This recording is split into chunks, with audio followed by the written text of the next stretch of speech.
नमस्ते। एजीएम टेक्नोलोजीमा यहाँहरूलाई हार्दिक स्वागत छ। म नवराज बुढा। एजीएम टेक्नोलोजीमा हामी विभिन्न खाली टेक्निकली भिडियोहरू चाहिँ हामी लिएर चाहिँ आउने गर्छौँ। आज पनि हामी सदा चाहिँ तपाईको माझमा एउटा अनबक्सिङ भिडियो लिएर चाहिँ हामी उपस्थित भइसकेका छौँ।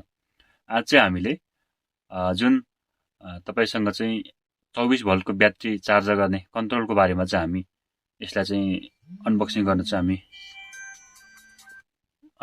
चाहिँ हामी गइरहेका छौँ। आजको यस भिडियोलाई चाहिँ जुन हामी तपाईको माझमा चाहिँ लिएर आएका छौँ र यस भिडियो तपाईको माझमा राख्नुभन्दा पहिले चाहिँ अझसम्म तपाईले हाम्रो च्यानललाई पहिलोचोटि भिजिट गर्नुभएको छ र तपाई पहिलोचोटि हेरिरहनु भएको छ भने कृपया एकपल्ट चाहिँ सब्स्क्राइब गर्नुहोला र लाइक गर्नुहोला र कमेन्ट गर्नुहोला। कस्तो लाग्छ सल्लाह सुझावहरू चाहिँ कमेन्ट बक्समा लेख्न नभुल्नुहोला। किनकि हामीले चाहिँ तपाईले चाहिँ कमेन्ट गर्नुभयो, सब्स्क्राइब गर्नुभयो, लाइक गर्नुभयो भने हामीले चाहिँ तपाईहरु माझमा चाहिँ यस्तो खालको भिडियो लिएर आउन चाहिँ एउटा हौसला चाहिँ मिल्ने गर्छ। त्यसैले पनि सब्स्क्राइब गर्न नभुल्नुहोला भन्दै अब लागौं भिडियोमा।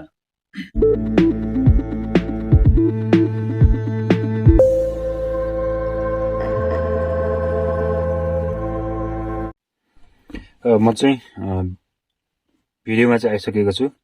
मसँग चाहिँ अहिले लुमिनसको चाहिँ सोलरको कन्ट्रोल रहेको छ। 12 भोल्टदेखि यसले 12 टु 24 भोल्टको चाहिँ यसले जुन पावर चाहिँ यसले दिन्छ र ब्याट्री चार्ज गर्छ। यसको चाहिँ लुमिनसको चाहिँ ओरिजिनल कन्भर्टर रहेको छ। यसको चाहिँ यो बारेमा चाहिँ डिटेल चाहिँ लेखेको छ यहाँनिर, तपाईले पढ्न सक्नुहुन्छ। यस्तो खालको रहेको छ। यो चाहिँ म तपाईलाई टोटली अनबक्सिङ गरेर देखाउने छु। यसको यहाँबाट यो खालको ब्याट्री, लुमिनसको ब्याट्री अनि यो फ्यान, त्यसै यहाँ चाहिँ डीसी लोडको चाहिँ पावर चाहिँ यहाँबाट चाहिँ हामी यसलाई प्रयोग गर्न सक्छौं र मोबाइल चार्ज पनि यहाँ सिधै हामी लगाउन चाहिँ सक्छौं।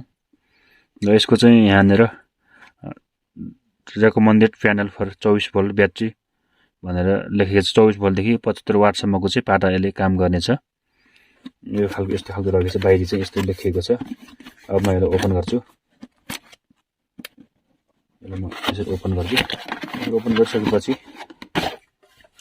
भित्र चाहिँ यस्तो खालको चाहिँ बक्स रहेको छ। प्यानलको चाहिँ यो प्लस माइनस लेखेको छ। प्यानलको यो भयो, अनि ब्याट्रीको चाहिँ यो यहाँनिर भयो, त्यसपछि यो लाइटको चाहिँ यहाँनिर भयो, अनि यो फ्यानको चाहिँ यहाँनिर भयो, त्यसपछि अर्को पनि लाइटको रहेको छ। यसको यहाँनिर चाहिँ जुन युएसबी केबल चाहिँ यो मोबाइल चार्जरको लागि चाहिँ यसरी यहाँनिर दिएको छ। यसको चाहिँ यहाँनिर यसरी कति भोल्टमा काम गर्ने भन्ने सब कुराहरु चाहिँ देखाइएको छ। SCC1220NM-EX मोडल रहेको छ। Solar charge controller with USB. यसले चाहिँ 20 एम्पियर सम्मको चाहिँ यसले काम खपत गर्छ।